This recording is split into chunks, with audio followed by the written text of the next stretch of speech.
Kevin Lock's shot was in fact saved by Louis Peach. The crowd goes up and it's... Come on, Rangers!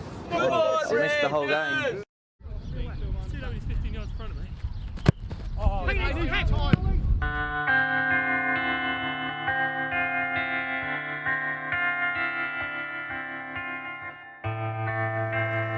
Charlwood are on the road again. The trip down to Eastbourne is one of the longest journeys of the season, which may be connected to the paucity in player choices. For today, Barks and Mike have but 11 players to choose from as they look to secure their lead atop the Mid-Sussex Premier League with a win against mid-table outfit Eastbourne Rangers. When the two sides met in episode 8, Charlwood walked away with a comfortable 4-1 win, so in spite of the thin squad, the visitors are still very much the favourites. But there's something far more sinister than Eastbourne Rangers looming on the horizon, and the players are just beginning to find out what that is. Wow.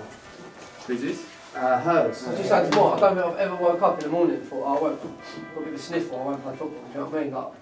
Like, He messed me you so just early. tried, didn't you? And He then messed me like... Hers is pretty good though, He's isn't it? not like that. No, you don't come off a plane and then fucking come straight last week. But he said I got the coronavirus. I was like, this is a wind-up. Just drinking a Corona, right? Stood out in the sesh, yeah. It's really That coronavirus is worried. Every day I'm like, oh, another one's got it. Oh, it's in Europe. Like, I'm hearing it, I think it's the envoy. What is it? It's in Scotland, isn't it? It's a flu. Starting in China. You see that suit? Bat suit? Who was eating that? The Chinese made it. And mental.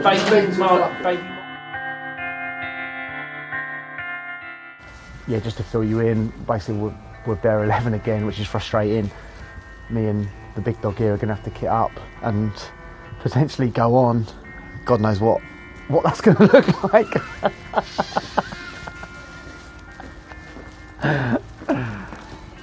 I mean, but we deal with it now, but frustrating. Right, obviously, as some of you have seen, me and Mike are kitting up, so it is bare 11. But again, like I've said many times before, the 11 we've got class. It doesn't really matter. The only thing for me as a manager is being able to freshen it up with injuries and knocks. But we've got a very, very good 11 out today. What's the focus today? Like we did last week, that's how hard we have to work to win games of football. From Kev all the way to Zach, we work hard defensively first and foremost today, and we're going for a clean sheet again. And that's in your minds today. We're going for that clean sheet, and we're going to be bloody hard to beat, and we are not going to give them an easy chance.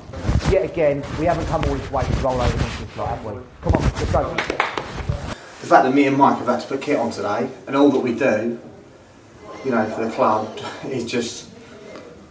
It's crazy, and I hate to keep harping on about it, but it's so frustrating. It's so frustrating. You have a good result, you're buzzing, training attendance is better than match day attendance. I mean, how rare is that for a club? You know, you'd think they want to play, and I can understand them not being able to train, but...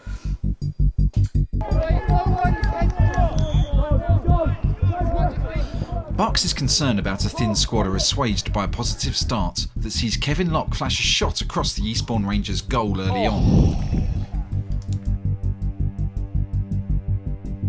In an unfamiliar left-back role, young attacker Bailey Rumbelow instills some early confidence, and Barks' patchwork team look like they might just be able to play a bit. But they're not the only ones. Eastbourne Rangers are clearly in the mood for this one.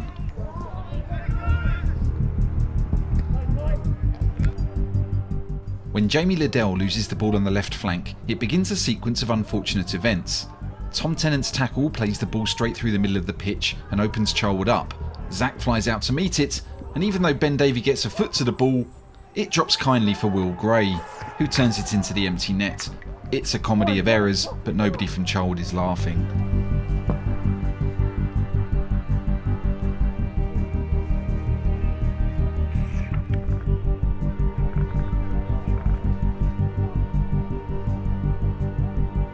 Charlwood respond positively, with Stephen Payne hitting the target without really testing the keeper.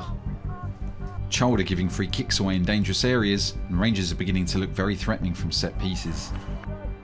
While Charlwood's own set plays are thwarted by Rangers keeper Louis Peach, a brave young lad whose kicking is as effective as Zach's, and several times in the game they play it directly to each other, perhaps out of some sort of deep-rooted respect.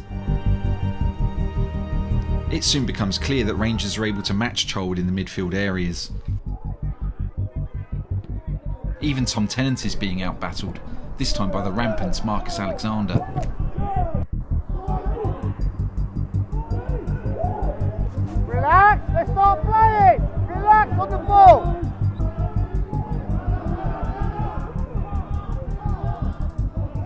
high press and a high line stops Charlwood from getting their game going. Jamie! Please, come on!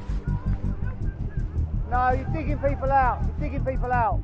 To the surprise of nobody, Jamie is getting frustrated. Jamie, yeah. All right, but you're... I know I'm trying to help. Oh my God. Now we're set up the winner of the equaliser. Keep moving, no way! Yes, Wardy! Boys, let's get hold of ourselves now. No more bloody moaning. Jamie's exquisite corner to the back post is side-footed in by Matt Ward and Charlwood are level. Come on, Jamie, a bit more, son. Let's go, boys! Charlwood are enthused and begin to push Rangers harder for possession. Fed by the influential Mike Smith, captain Stephen Payne comes alive.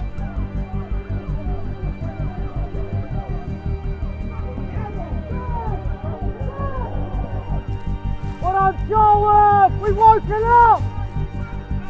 Showing better footwork than the chiropodist, Zach leaves Ranger striker Elliot Poole in a pool of his own embarrassment. Bucks and Mike, meanwhile, are putting on their swimming trunks and joining him. Yes!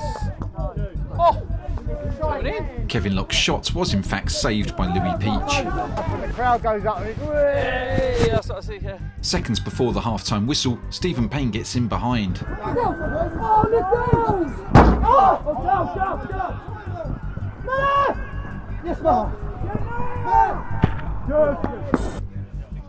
Boys, listen up. Ben, we've got to stop this arguing with each other in this game. We've started the game with a better side by absolute miles, and then we've got on each other's backs, and then we've started to play their game. First few minutes, we're putting balls in channels behind. We can't hit Kev to feet every single time. We've got to put the ball in between those two centre-halves or to the side of them. They've got nothing at the back that we can't break down. But all we're doing is we're lumping it forward, playing their game, their centre-halves are knocking it down and so on, and then we're arguing with each other. I really want to hear people saying, listen, we might need someone to pick up that lad. We might need someone to do this. We're all here, we all just need to do our job and stop getting on each other's backs. Some of us are worse than others. I get it, we're frustrated, we all want a bit of the ball, we all want to be doing the things we want to be doing. But sometimes we've got to dig in and work for each other. Let's make sure this next 45, whatever the result, just stick together, lads. I worked so hard, I call us the pack, because we stick together. And it takes one person to rip us apart. We must stick together. We didn't work, really. I know we're the better side, but we weren't hounding, we weren't chasing, we were standing off people. And then we come alive, and there's a big momentum shift. You all felt it. There's a huge shift, and it's like, here we are, we're awake. And now we take that into this half. Because I'm not walking away here and coming back next week after they beat us, because we've got to face them again, and we've got to lay a marker down. So whatever you do, whatever you think of me, whatever you think of each other, this is football. We respect everybody, and we give it 110. Because I want 3 points more than them, and I hope you do. Let's get after it. Boys, one thing, we're here to win the league, they're here to beat us. Don't forget that. Yes. Come on. Bailey. Eastbourne Rangers once again start the brighter side, and another set piece gives them a chance to retake the lead. Charlwood is saved by the offside flag, and while Rangers number 5 Ricky Roberts was definitely offside, it was Adam Pye who headed it in, and he may well have been in line with the defenders. The scare awakens Charlwood, and they begin to probe the Rangers' defence. Great ball, Steve. Still in, lads!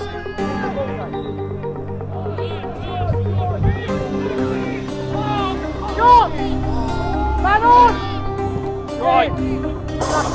Hey, great tempo, Charlwood is coming! Playing out of position finally catches up with Bailey when he kicks Will Gray in the legs as if he were kicking the architect of a European Super League. Bailey, got caught on your toes there, yeah? Ben Davey then decides he'll have a bit of that. Dean Richmond then offers up the worst header since Ben Herdman missed an open goal. Some nice interplay between Tom Tennant and Stephen Payne leads to the worst possible outcome, a broken toe on the foot of Kevin Lock. Oh no, Mike. No, Kev. Having kicked the heel of a defender, Kevin's game, like 6 cricket balls chucked at some stumps, is over. With no substitutes available, Berks has just one option: bring on assistant manager Mike Lockhart. Before Mike can enter the fray, however, Will Gray plays in Elliot Poole and he bamboozles Dean Richmond.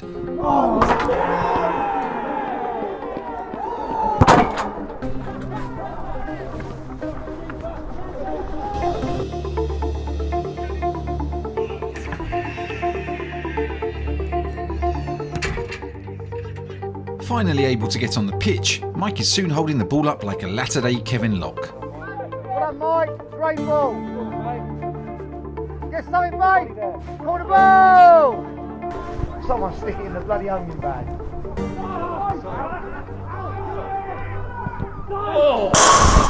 Aaron Murphy's volley very nearly levels the scores.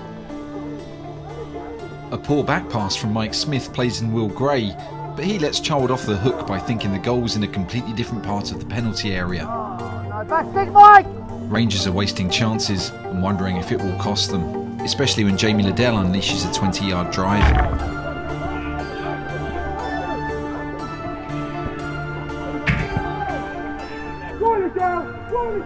When Adam Pye messes up his header back to the keeper as if he was some sort of Dean Richmond impersonator, it gives Charlwood a corner with just seconds on the clock. Berks tells Zach to head up the pitch.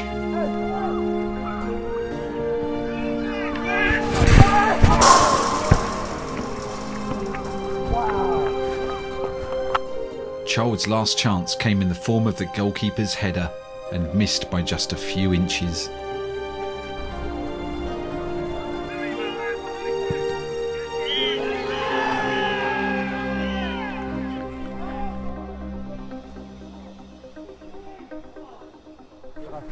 Cheers, mate. All the best, fella. We had a good enough 11 to win that game. I don't care, mate. You're struggling there. They're bringing on fresh legs. We bring on Mike. Come on, I mate. know, but I agree with what you're saying, but I don't think that's the only reasons. We've gone to places with bare 11 and 1, and we had a good enough 11 there to win that game. Agree, but when it ain't working, you need to change it, mate. And we ain't changing it. We're just carrying on going. We should have been outside, boys. I should have fucking had 2 first half. We should have been outside. Tell me, in training, when we've got the ball at the back and we've gone, right, I tell you what, Kev, you run into the channel, we'll smash it up there and then we'll get seconds off of you. That's what we talk about in the game, but in training we talk about this W shape and moving it side to side, side to side. What's the point of working on that in training if when you play a game you're just going to go long? I don't get it. Might as well. Sometimes you have got to go. Oh, agreed. You've got to Agree. When there's nothing But you if have that's our game plan from the start, Last time we're we in lost. trouble. Last time we lost. The conversation we had after the game was we should have lumped it long. So you can't. When we said we're not. We've overplayed it. When we were 2-0 up. When we were 2-0 up. In the second half we come out, we said for the first 10-15 we should have turned them and just got the ball in there. That shouldn't be your game plan from the start. I don't think that to go long. I don't know where you got that from. Alright boys, not going to talk too long. We're obviously here with you in terms of the pain and frustration. You all gave everything you could in terms of effort. Can't ever knock that from you boys. But here we are again with this horrible feeling. I suppose the good news is good and bad news, we're back here next week. And we have a lot of revenge games coming up now. We owe a lot of people, a performance, and we've got to start turning it around. I thought it was there for us all that game. I thought we were the better side. All right, maybe we talk about 4G a lot. Maybe we're better on grass. I don't know. I'll go and look at again how we set up and what's gone on. All right, keep your heads up, boys. No hard feelings. Dust it off. We go for a drink together. Whatever happens. We're men, it hurts, but we hurt together. Next week we're back here, and I beg you that we come back and teach them a lesson. That's all I can say, really. Cheers, boys. Cheers, boys. Heads up, grab a shower, lads. Don't worry. Flat in the warm-up. Conceded. Probably could see that coming by the way we warmed up. Tried to kind of G him up a little bit, but when I were unable to, could say the better side, really. Probably were the better side overall. I don't know. I'm lost for answers really. I feel flat. It's slipping through your fingers here at the moment. It's a rut that we seem to put right now and again, and we say the right things, and then it turns on its head again. So Mike's had to go on today. I mean, he did his best, but I think the white boots didn't do any favours. Bit too far, yeah. But he shouldn't be coming on the pitch. He's not here to play, like we said. So It's a big old rant. Can I ask him some questions about his performance? Yeah, go on. So Mike, you came on, the white boots were a brave choice. How did they come about? I had to borrow them off one of the other lads because obviously I turned up not thinking I was going to play today. So yeah, Zacco, the goalkeeper. And your first touch came on, chested down, span it. Did the boys appreciate that? Yeah, 10 of them clapped me. Jamie wanted me to hook it on, but you know, can't please everyone. Can't please everyone. Yeah. We're not here to. That's not what we're here for. If I wanted to play, I'd go and play for the vets or whatever. You guys, you're here. You're here every week, and you're standing around holding that thing. Yeah, exactly. These guys are doing something they should love. The thing is, you know, we both know this year we've both given up things all the time throughout the season. We've committed, we've had to let people down and so on. And then other people are out having jollies. You know, you commit to something, you know what you're doing. It's every Saturday. You know, I have the same thing every Saturday. Saturday I've got to do the football because I'm committed. I've said I'm going to do it. I'm going to give it my all. And you got other. I can't believe that there's people going on holidays and there's people going out with their girlfriends and letting their mates down, and other people that we can't even get hold of. We have a WhatsApp crew, obviously, and on the morning of the game like this, you probably have like 10 good luck lads from like people that should be here. So as a player, when you look at that, it's like all these 10 people are away. We've got probably 15 people getting live commentary on what's going on during the game. There's no one here. There's more people texting about the game than there is actually here fighting for it, and it's getting a bit grating now when how flat that is. And I feel bad for the lads that work hard. I've said this the other week about the boys that are here all the time. They work really hard, they run themselves into the ground for the cause and whatever, but it's just flat. Make sure to hit subscribe and you'll get football content every week from us. And if you support us on Patreon, we'll love you even more. Link in the description. Please sign up to Patreon.